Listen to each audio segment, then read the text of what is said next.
प्रिय मित्रों, नमस्कार। वर्तमान समय में हमारे देश में सामाजिक एवं राजनीतिक दृष्टिकोण की दो धुर विरोधी धाराएं दिखाई पड़ती हैं। ये दो धाराएं वामपंथी व दक्षिणपंथी धाराएं हैं। वामपंथी धारा के अंतर्गत हमारे पुरानी विचार व दर्शन व परंपरा को पाखंड माना जाता है, जबकि दक्षिणपंथी धारा के अंतर्गत उन पुराने विचार व दर्शन को विद्रूप बनाकर उनसे लाभ लेने की कोशिश की जाती है। भारत का प्राचीन दर्शन भारतीय भाषाओं में लिखा मिलता है। हमारे देश की प्राचीनतम भाषा संस्कृत है। हालांकि इसमें भी बहुत विवाद है, लेकिन यह तो सही ही है। जो भाषा 10,000 सालों से प्रचलित है वह हमारे देश की संस्कृत भाषा ही प्राचीनतम भाषा है। संस्कृत भाषा में ऋग्वेद, उपनिषद तथा अन्य अनेकानेक ग्रंथों की रचना की गई है। इन्हीं उपनिषदों व ऋग्वेद तथा वेदांत में हमारी प्राचीन विचारधारा व दर्शन मिलते हैं। इन्हीं ग्रंथों में एक सूक्त है, सा भार्या या प्रियम ब्रूते स पुत्रो यत्र निवृत्ति तन्मित्रम यत्र विश्वासः स देशो यत्र जीव्यते। हमारे वामपंथी मित्र उपरोक्त पंक्तियों को यदि बहुत प्रगतिशील चश्मे में देखेंगे तो ठीक नहीं होगा।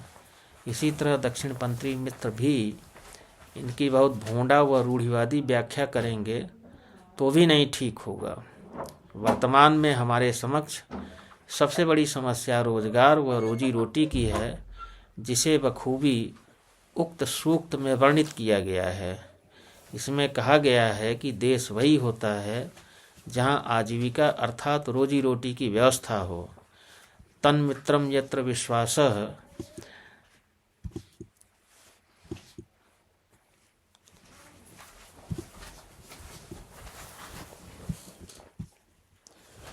तन्मित्रम यत्र विश्वासः की बात तो बहुत कही गई, किंतु बड़ी सफाई से आखिरी पंक्ति स देशो यत्र जीव्यते को छिपा लिया गया, जो समसामयिक रूप से बहुत आवश्यक है। उपरोक्त सूक्त प्रगतिशील वामपंथियों व रूढ़िवादियों दोनों को निरुत्तर करती है। प्राचीन व्यवस्था की न तो आलोचना हो सकती है और साथ ही साथ रूढ़िवादी व दक्षिणपंथियों को भी बकवास करने का मौका नहीं देगी। हमारे प्राचीन दर्शन में रूढ़िवाद व पोंगा पंथ का कोई जगह नहीं है। इस समय कुछ सातिर किंतु अज्ञानी लोग प्राचीन दर्शन व सनातन का नाम लेकर मूर्खतापूर्ण व भोंडी बातें करते हैं, और प्रगतिशील बनने वाले लोग भी प्राचीन दर्शन के मर्म को जानते ही नहीं हैं।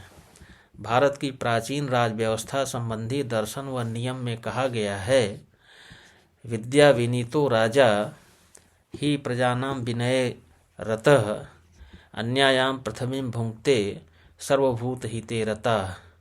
शासक अर्थात राजा का कर्तव्य है कि वह लोगों को शिक्षित बनाए, उनके जीवन यापन की व्यवस्था करे, पृथ्वी पर शासन व्यवस्था करे तथा सभी जीवों की रक्षा करे। वर्तमान में शिक्षा का हाल तो ठीक नहीं है दिखता, और न ही जीवन यापन की व्यवस्था दिखती।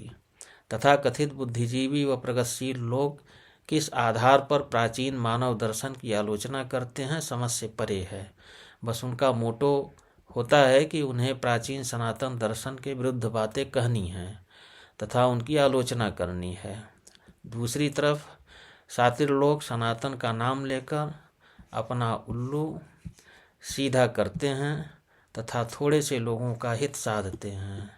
देशवासियों को चाहिए कि वे सोचें, समझें, खुद को और अपने लोगों को शिक्षित बनावें, ज्ञान विज्ञान की तरफ रुचि पैदा करें और अपने साथ साथ भारत देश की भी तरक्की व विकास करें। भारत का विकास तभी होगा जब उनका विकास होगा। इसी तरह के वीडियो हम बनाकर आपके समक्ष प्रस्तुत करते रहेंगे। धन्यवाद।